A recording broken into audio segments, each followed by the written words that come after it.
Python सीखना चाहते हो पर इंस्टॉलेशन के चक्कर में ही गिव अप कर देते हो।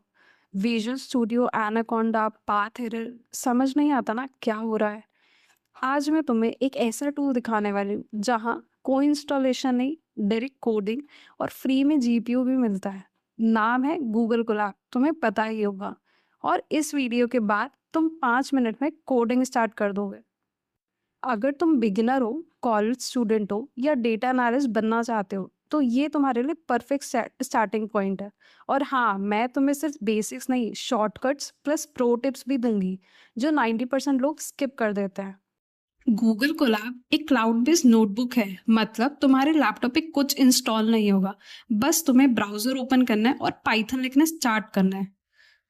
तो अब तुम सिर्फ गूगल पे जाओ, वहां पे अपना एक गूगल का अकाउंट जरूर लॉग इन कर लेना।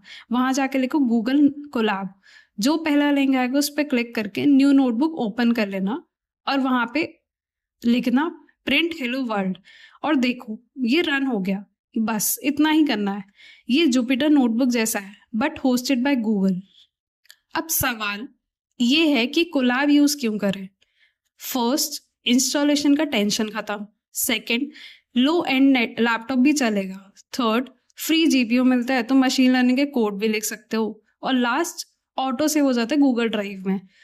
तो ऑनेस्टली अगर तुम बिगिनर हो तो Colab is the fastest way to start Python. चलो अब थोड़ा हैंड्स ऑन करते हैं। तो पहले मैं तुमको दिखाती हूँ कि फाइल को रीनेम कैसे करना है। तो तुम्हें रीनेम करने के लिए कुछ भी नहीं करना। जो तुमने फाइल ओपन की है ना, न्यू नोटबुक, वहां देखो ऊपर जाके यहाँ untitled3.ipynb लिखा होगा। ipynb क्या है? वो एक तुम्हारे कोलैब नोटबुक का एक्सटेंशन है, जो पाइथन की फाइल है उसका एक्सटेंशन है। तो तुम्हें untitled3 को जाके नेम दे देना। सपोज मैं यहाँ पे देती हूँ day1। तो ये मेरी फाइल का नाम है। ये हो गया रीनेम। अब दूसरा है कि कोड सेल ऐड कैसे करते हैं। सपोज तुमने ये कोड प्रिंट हेलो वर्ल्ड तो लिख दिया, बट व्हाट इफ अगर तुम्हें एक नया कोड लिखना है तो तुम कैसे ऐड करोगे। तो तुम्हें कुछ भी नहीं करना। ऊपर एक प्लस कोड का आइकन बना है, यहाँ पे ऑप्शन है, just click on this and वो तुम्हारे उस कोड के नीचे हो जाएगा। अब तुम यहाँ पे कुछ भी लिख सकते हो। जैसे मैंने लिखा प्रिंट हाय और इसको रन कर दिया। अब थर्ड आता है मार्कडाउन सेल।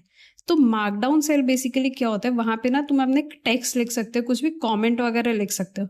उसको कैसे ऐड करना है, तो तुम्हें जहां प्लस कोड किया था वहीं साइड में एक प्लस टेक्स्ट करके भी एक ऑप्शन है। बस वहां पे जाओ और प्लस टेक्स्ट पे क्लिक कर दो। ये तुम्हारा मार्कडाउन सेल हो गया। यहाँ पे तुम एक्सप्लेनेशन लिख सकते हो, जैसे कि नोट्स। तो इससे तुम अपना प्रोजेक्ट भी प्रेजेंट कर सकते हो, जैसे पोर्टफोलियो। तो पूरा एक्सप्लेनेशन उसमें लिख सकते हो, तो बहुत ज़्यादा अच्छा लगेगा और इम्प्रेसिव लगेगा। जैसे मैंने यहाँ पे लिखा हैशटैग लगा के डेटा एनालिसिस जर्नी, तो तुम साइड में उसका प्रीव्यू भी देख सकते हो। तुम यहाँ पे टेक्स्ट हेडिंग वाली ऐड कर सकते हो, बोल्ड कर सकते हो, टैलिक कर सकते हो, कोड स्निपेट भी ऐड कर सकते हो, कोई लिंक इमेज ऐड कर सकते हो, कुछ कोड्स ऐड कर सकते हो, ब्लॉक कोड।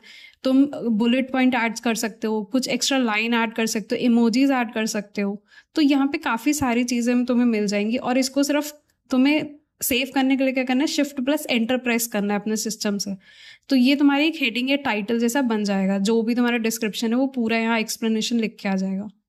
चलो अब आते हैं प्रो लेवल चीज पे, दैट इज शॉर्टकट्स। तो पहला शॉर्टकट हमारा है कंट्रोल प्लस एंटर। इससे क्या होता है, ये ना रन सेल करने के लिए यूजफुल होता है। तो जैसे ही तुम कोई भी कोड सेल पे जाओगे एंड उस पर क्लिक करोगे कंट्रोल प्लस एंटर अपना कीबोर्ड पे, तो वो वाला पर्टिकुलर जो सेल है करंट वाला जिस पे तुम अभी हो, वो रन करना स्टार्ट कर देगा एंड तुम्हें उसका आउटपुट उसके जस्ट नीचे दिखेगा। जैसे मैंने यहाँ पे लिखा प्रिंट रन करंट सेल। तो जैसे ही मैं इस पे कंट्रोल प्लस एंटर करूंगी तो मैं आउटपुट दिखेगा रन करंट सेल जो लिख के आ गया। अब दूसरा शॉर्टकट जो हमारा होता है वो है शिफ्ट प्लस एंटर। ये बेसिकली क्या करता है, जो तुम्हारा नेक्स्ट वाला सेल है ना उसको भी रन करता है। तो शिफ्ट प्लस एंटर क्या करता है, वो तुम्हारा करंट सेल रन करेगा और नेक्स्ट सेल पे जंप कर जाएगा। नेक्स्ट वाले को रन नहीं करता बट उस पे जंप कर जाता है। जैसे अगर तुम देखो, मैं ऊपर प्रिंट हेलो वर्ल्ड वाले पे शिफ्ट एंटर प्रेस करूंगी तो वो सेल रन होके नेक्स्ट वाले पे प्रिंट हाई वाले पे वो जंप कर जाएगा।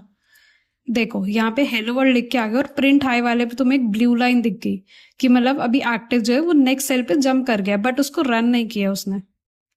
अब आता है हमारा next shortcut, that is Ctrl+M+B।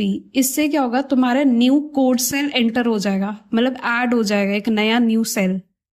तो अगर मैं एक न्यू कोड सेल ऐड करती हूँ Ctrl+M+B प्रेस करके, तो देखो एक नया कोड सेल ऐड हो गया है। अब तुम्हें यही अगर मार्कडाउन सेल ऐड करना है तो उसके लिए शॉर्टकट होता है Ctrl+M+M, 2 बार M ऐड होगा। तो ये थे तुम्हारे कुछ यूजफुल शॉर्टकट्स, और ये शॉर्टकट अगर तुम यूज करोगे तो तुम 2x फास्ट काम करोगे, ट्रस्ट मी। अगर तुम इसको डेली यूज में लेके आओगे ना तो तुम्हारे काफी यूज में आ सकते हो और तुम बहुत जल्दी काम कर सकते हो। अब आते हैं सबसे पावरफुल फीचर पर, that is free GPU. But रुक जाओ, कोलैब में सिर्फ जीपीयू नहीं होता है, यहाँ पर डिफरेंट रन टाइम ऑप्शंस होते हैं। और ये समझना बहुत इंपॉर्टेंट है क्योंकि आगे जाके बहुत लोगों को समझ में नहीं आता है और शायद वो लोग यूज कर सकते हैं उस चीज का बट कर नहीं पाते हैं। तो तुम्हें ये ऑप्शन देखने के लिए क्या करना है, जहां पे ऊपर तुम्हारे सारे ऑप्शंस लिख के आ रहे हैं ना, फाइल, एडिट, व्यू, वहीं पे एक रन टाइम ऑप्शन है, वहां पे जाके क्लिक करना है। और थोड़ा नीचे आके ना वहां पे एक ऑप्शन है चेंज रन टाइम टाइप, तुम्हें उस पर क्लिक करना है और एक पॉपअप ओपन होगा। अब समझते हैं इस पॉपअप को थोड़ा, और ये तुम्हें कोई नहीं समझाएगा अच्छे से जो मैं तुम्हें अभी बता रही हूँ, तो प्लीज ध्यान से सुनना। सबसे पहले आते हैं सीपीयू रन टाइम पे। ये डिफॉल्ट होता है और बिगिनर्स के लिए बेस्ट है। अगर तुम्हें नॉर्मल कोडिंग, पांडास, नमपाई रन करना है तो सीपीयू इनफ है, और अगर तुम सिर्फ डेटा एनालिसिस कर रहे हो तो जीपीयू की जरूरत भी नहीं है, तब भी सीपीयू पे तुम्हारा काम चल जाएगा। सिर्फ इतना समझो, सिंपल काम के लिए जीपीयू लेना मतलब इक्वल्स टू स्कूटी पे सब्जी लेने जा रहे हो, उसके लिए फरारी निकाल रहे हो तुम। अब नेक्स्ट आता है जीपीयू। तो जीपीयू तब यूज होता है जब हमारे पास हेवी कंप्यूटेशन हो, जैसे मशीन लर्निंग या deep learning. Colab usually uses T4 या सिमिलर जीपीयू देता है। इमेज प्रोसेसिंग तुम्हें करना हो या न्यूरल नेटवर्क चलाना हो तो यहाँ पे जीपीयू गेम चेंजर है, तुम वहां पे यूज कर सकते हो। सिंपल सा मतलब ये है, अगर तुमने यही सेम कोड इमेज प्रोसेसिंग वगैरह का सीपीयू पे चलाया तो वो 10 मिनट लेगा, और जीपीयू पे किया तो 1 मिनट में काम हो जाएगा। अब नेक्स्ट जो है वो सबसे पावरफुल है, दैट इज टीपीयू। इसकी फुल फॉर्म होती है टेंसर प्रोसेसिंग यूनिट। ये बेसिकली गूगल का स्पेशल हार्डवेयर है जो सिर्फ एआई ट्रेनिंग के लिए बना है। टेंसर फ्लो के साथ ही बेस्ट काम करता है। इसके 2 टाइप्स होते हैं, पहला होता है G4 टीपीयू और दूसरा होता है V5E1 टीपीयू, जो तुम्हें यहाँ पे दिखेगा भी ऑप्शन। नाम थोड़ा टेक्निकल है बट तुम्हें बस इतना समझना है कि TPU is equals to fastest for AI models, और हर कोड टीपीयू पे नहीं चलेगा क्योंकि इसका सेटअप थोड़ा ट्रिकी होता है, बिगिनर फ्रेंडली नहीं है। और अगर तुम अभी बिगिनर हो तो टीपीयू को फिलहाल इग्नोर करो, फोमो मत लो। अब देखते हैं नेक्स्ट, जो कि है एक और अंडररेटेड चीज, that is run time version. तो ये बेसिकली इसका यूज क्या होता है, बेसिकली ये तुम्हें हेल्प करते हैं डिसाइड करने में कि कौन सा पाइथन का वर्जन रन होगा। कभी कभी कुछ लाइब्रेरीज होती हैं जिनका वर्जन मिसमैच होता है, जैसे तुमने कोड लिखा पर एरर आ रहा है मॉड्यूल नॉट फाउंड, तो 80% चांस ये है कि रन टाइम वर्जन इशू हो सकता है। तो हमेशा पहले जाके चेक करो पाइथन का वर्जन, और रीस्टार्ट रन टाइम करना मत भूलना इसके लिए। कभी कभी ऐसा होता है उस वर्जन में वो लाइब्रेरी प्रेजेंट ही नहीं होती, तो हो सकता है तुम्हें एरर मिले उस चीज में, तो हमेशा रीस्टार्ट करना, उसके बाद ट्राई करना रन करके। अब आते हैं दूसरे गूगल कोलैब के फीचर पे जो बहुत अच्छा है और यूजफुल है, दैट इज शेयरिंग। तो वहां पे ना एक, जब तुम जाओगे गूगल कोलैब पे तो वहां पे एक ऊपर तुम देखोगे शेयर का एक ऑप्शन होता है। तो गूगल डॉक्स की तरह तुम अपना नोटबुक किसी को भी भेज सकते हो, जैसे टीम प्रोजेक्ट हो, कॉलेज असाइनमेंट्स हो, सब इजी होता है।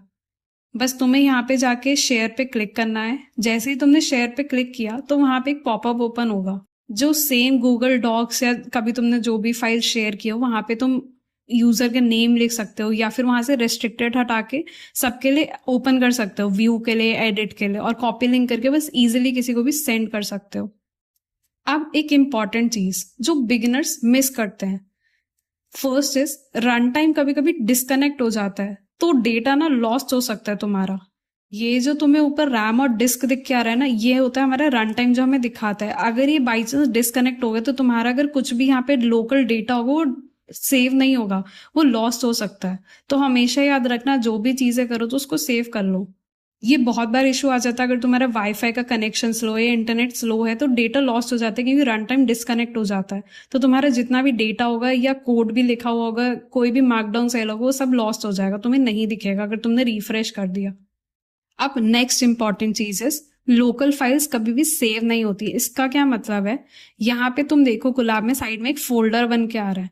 अगर तुम इस पे जाओगे और यहाँ पे तुम कोई भी फाइल यहाँ पे अपलोड करो, जैसे इमेज कर लोगे अपलोड, या तुम्हें अगर डेटा एनालिसिस परफॉर्म करना है तो डेटा सेट अपलोड करोगे यहाँ से अपलोड से, तो यहाँ पे जो भी डेटा तुम्हारा हो वो लोकली सेव होगा। तो अगर तुम्हारे एक बार तुमने कोलैब बंद कर दिया, रन टाइम डिस्कनेक्ट हो गया, वो फाइल सारी हट जाएगी, तुम्हें वापस से री अपलोड करना पड़ेगा। तो याद रखना वो डेटा सेव नहीं होता। अगर तुम्हें उसे सेव करना है तो तुम गूगल कोलैब से यहाँ से जाके उसको ड्राइव पे जाके सेव कर दो, ताकि वो हमेशा वहां पे बना रहे। जब भी तुम उस गूगल कोलैब की नोटबुक में काम करो, वो डेटा तुम्हें तब विजिबल हो जाएगा वापस। अगर तुम्हें अपना डेटा गूगल ड्राइव पे सेव करना है तो जहाँ पे फाइल अपलोड का ऑप्शन है ना, वहीं साइड में एक देखो गूगल ड्राइव माउंट करने का ऑप्शन है। तुम्हें सिर्फ जाके उस पर क्लिक करना है। जैसे ही तुम क्लिक करोगे एक कोड तुम्हें दिखने लगेगा और साथ ही साथ एक पॉपअप भी आएगा, वहाँ पे ऑप्शन आएगा कनेक्ट करने के लिए गूगल ड्राइव से।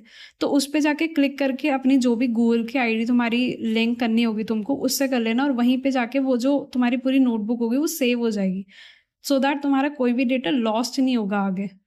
और उसी फोल्डर में तुम जाके अपना कोई भी डेटा सेट अपलोड करके यहाँ पे उसका पाथ यूज कर सकते हो फ्यूचर में जब भी तुम करो परफॉर्म।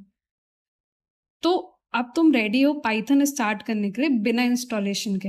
नेक्स्ट वीडियो में हम पाइथन के बेसिक्स प्लस डेटा एनालिसिस के लिए रिक्वायर्ड कंसेप्ट्स कवर करेंगे, बिल्कुल बिगिनर फ्रेंडली। और हाँ, अगर तुम डेटा एनालिसिस बनने के लिए सीरियस हो तो ये तुम्हारे लिए है। और सब्सक्राइब करना मत भूलना, क्योंकि ये प्लेलिस्ट तुम्हें जीरो से जॉब रेडी बनाएगी। और ऑफ कोर्स लाइक भी कर ही देना फिर।